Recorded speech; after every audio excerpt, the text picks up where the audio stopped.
Tunahesabu 1 mpaka 3 utarusha hilo wa nyuma.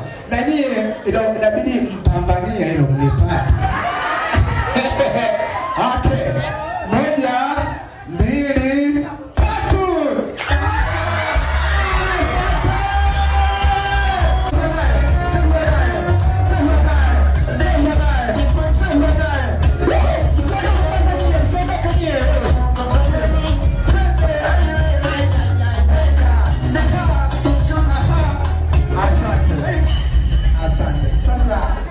Dada yangu naitwa nani? Yusa. Agusta. Jamani huyo melena alipofika na huyo tunafanana na mtu. Jamani ni dada mrembo. Jishani.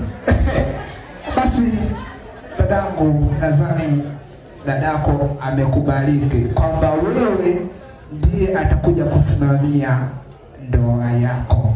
Siku kama ya leo atakuja kufanya hivyo. Kwa heshima naomba kupatia mbuzi tena.